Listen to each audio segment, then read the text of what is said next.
शंकर जी के शिवलिंग के सामने नंदी होता है, उस नंदी के चरण पर गंगा का जल चढ़ाकर बेलपत्री शिव पर समर्पित कर देता है, उसके घर में रुपया रुकना चालू हो जाता है, फिर वो गलत जगह पर नहीं जाता, गलत स्थान पर वो धन जाएगा ही नहीं। बेटा अगर व्यसन में पड़ा हुआ है, मदिरा पान में पड़ा हुआ है, मांसाहार में, जुए आदि में जा रहा है, तुम्हें लग रहा है कि मेरा बेटा गलत मार्ग पर जा रहा है, ये मित्र दोस्ती गलत हो रही है, वो सही जगह पर आ जाए तो हो रही है। 30,000 रुपये महीना, 40,000 रुपये महीना कमा कर लेकर भी आ रहे हैं, कमाई तो आपकी हो रही है। 30-40 हजार रुपये महीना आप कमा रहे हो, 50,000 रुपये महीना, 1 लाख, 2 लाख, 4 लाख रुपए आप कमा भी रहे हो, पर आया और चला गया, उसका क्या करोगे?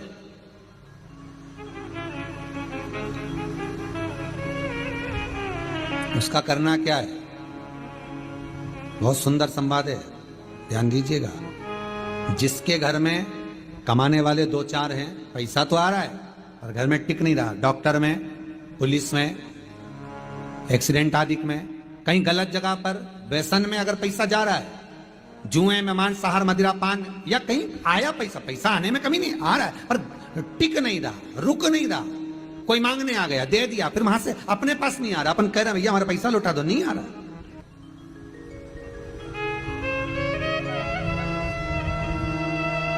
करना है एकादशी।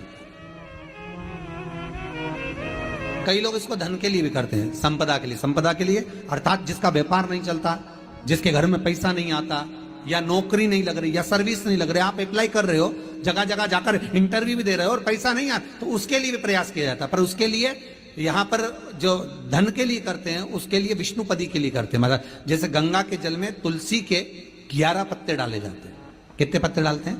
11 तुलसी के पत्ते डालते हैं, और उसको किसी भी नारायण के मंदिर में, राम कृष्ण शिव, शंकर नहीं, राम कृष्ण भगवान विष्णु, दत्त आदि जितने नारायण के मंदिर हैं, उस मंदिर में किसी भी पात्र में, एक छोटे से पात्र में उसको भरकर रखी आते हैं महाराज, उससे भी जॉब, सर्विस, नौकरी में सफलता प्राप्त हो जाती है। परंतु वो भी एकादशी को ही होता है।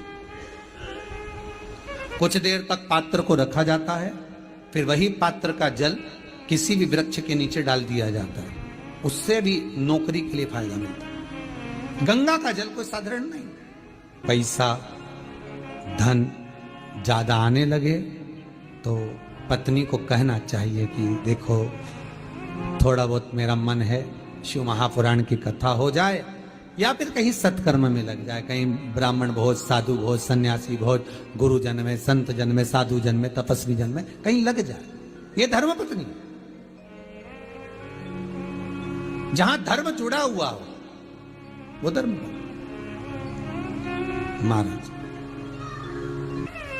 कुछ तिथियां होती हैं, जिन तिथियों में अगर आप रोज गंगा का जल शंकर को नहीं चढ़ा सकते, तो शिव महापुराण कथा कहती है, स्कंद पुराण कहती है, विष्णु पुराण कहती है, गर्ग संहिता कहती है, गीता पुरुष गोरखपुर का कल्याण का गंगा अंक कहता है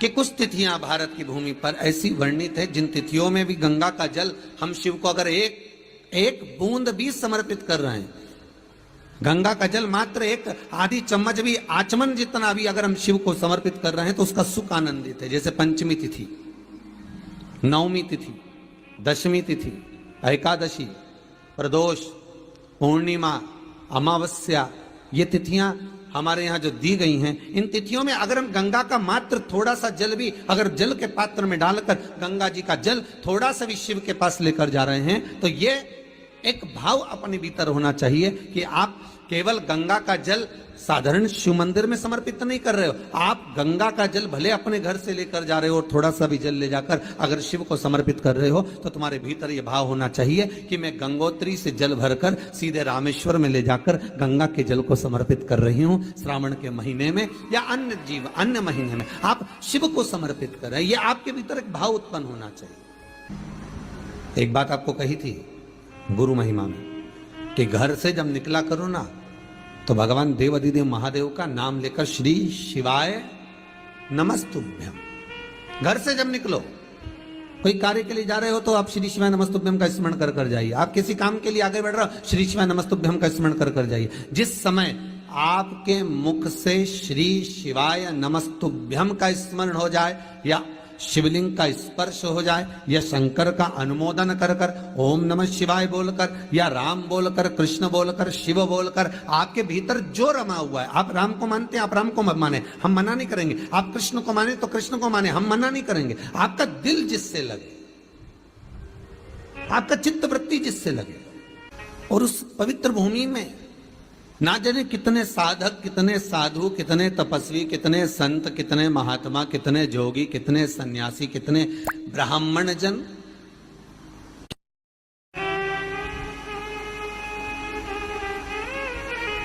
पवित्र भूमि।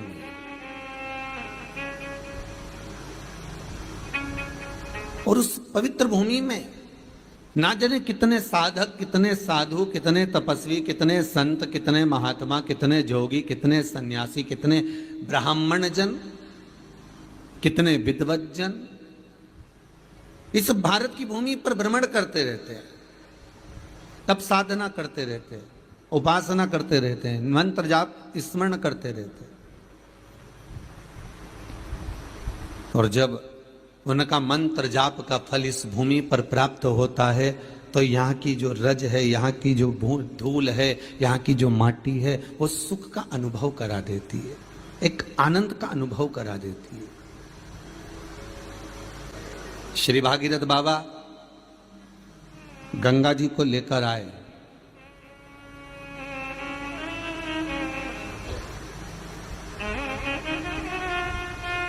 भागीरथ बाबा तो गंगा जी को लेकर आए 60,000 काकाओं के उद्धार के लिए, और वो गंगा भी बहती हुई गौमुख से लेकर चलते चलते चलते चलते वो गंगा भी कलकत्ता तक जब पहुंची है, गंगा सागर तक जब पहुंची है, तो उसके घाट पर, उसके तट पर, गंगा महारानी के किनारे पर जितने जितने भक्त, जितने साधु, जितने सन्यासी, जितने साधक, जितने उपासक, जितने जीव रह रहे हैं, ये गंगा उनका कल्याण कर रही है। और जो उसकी शरणागति में जा रहा है, गंगा उसका उद्धार कर रही है। गंगा किसको संवारती है?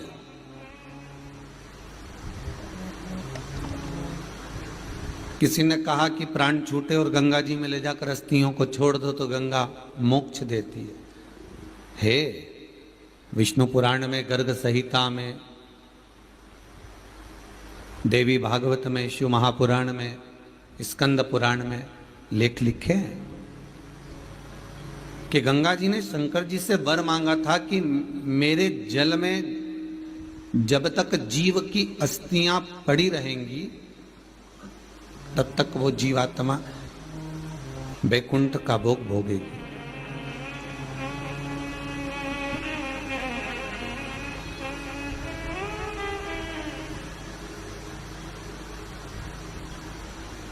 पर गंगा जी ने एक बात और कही है, शिव महापुराण में आपने श्रवण करा ना करा, पर एक बात और गंगा जी कह रही हैं कि मैं तार दूंगी, मैं पापी से पापी जीव का उद्धार कर दूंगी, मना नहीं है। वैसे भी तो भारत की भूमि तो पावन पावन नदियां सारी की सारी जितनी भी हैं ये भारत की भूमि पर है, ये भारत माता पर विराजमान है। सारे के सारे पावन तीर्थ इस भारत की भूमि पर विराजमान है।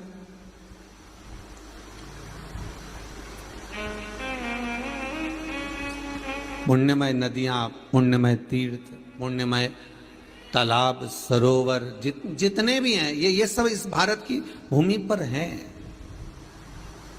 गंगोत्री में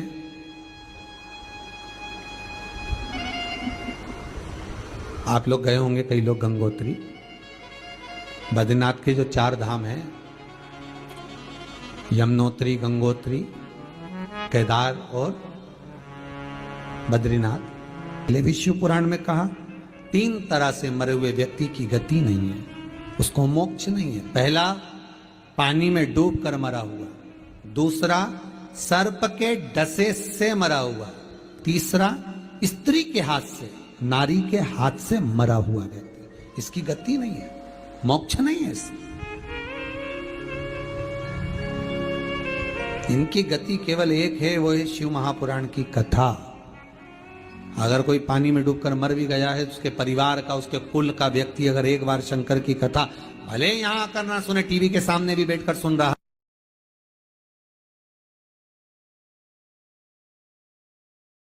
श्री शिवाय नमस्तुभ्यम, श्री शिवाय नमस्तुभ्यम, श्री शिवाय नमस्तुभ्यम। जानकारी अच्छी लगी तो प्लीज़ चैनल को लाइक कीजिए, सब्सक्राइब कीजिए। Thank for watching. Thank you. Her her Mahadev, her her Mahadev.